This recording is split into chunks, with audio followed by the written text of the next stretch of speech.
Welcome to my weekly spiel. Welcome to my weekly spiel. Yada yada blah blah blah. Yada yada blah blah blah. It's time for Margaret's weekly spiel. Greetings and salutations. This is Margaret Franklin of Margaret Franklin Creations. Welcome to this week's edition of Weekly Spiel.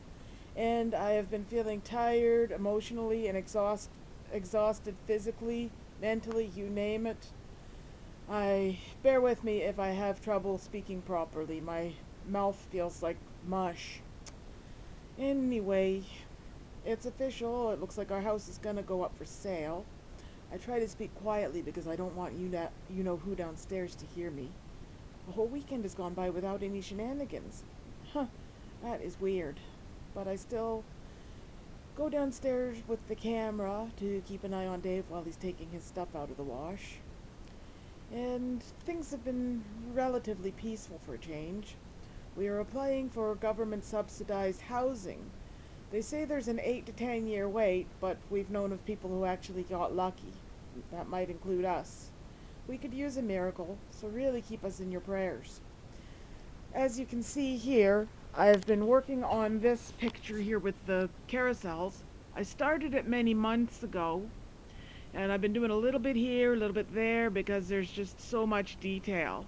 And I wish that my teacher, Mrs. Wheeler, who I had in grade 1 and grade 2, could see this, because she used to get so freaking angry with me because I was always drawing carousels. I can just picture her flailing her hand against her head as if it were yesterday, screaming at me, "I've had it up to here with merry-go-rounds!" I had a horrible dream a few nights ago. Well, it wasn't at night. It was in the afternoon when I was having my nap.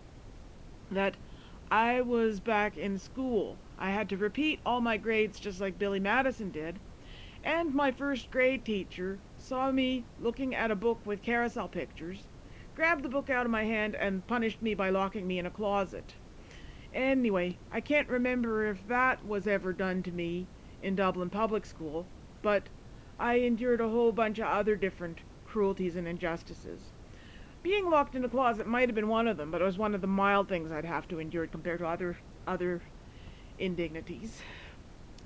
Anyway, these are my horses and unicorns. I still haven't finished decorating them. Everything feels like a major cat job these days. I'm just drained and overwhelmed and just sometimes downright catatonic. Oh, I've composed a letter for Dave to enclose with our application for government subsidized housing, explaining our situation. We are paying right now for a 2-bedroom apartment what you would normally be lucky to pay for a bachelor apartment. So it'd be a miracle if we can find anything like that. We were apartment hunting last week. So far we've only looked at one place. I love the fact that it was just down the road from Jeanette's place, but I hate the fact that the guy who showed us around was so unfriendly. He acted like he was downright repulsed with us and couldn't wait to get rid of us. I know the first thing I noticed about the place was the ugly crumbly steep front steps. Imagine having to take my buggy up and down in that. But Dave said, well, there's a side door. We saw a guy bringing in a bicycle from there. And anyway, here he comes back from the bank, so I will talk to you later. Bye-bye. Be back soon. Thanks for watching Weekly Spiel.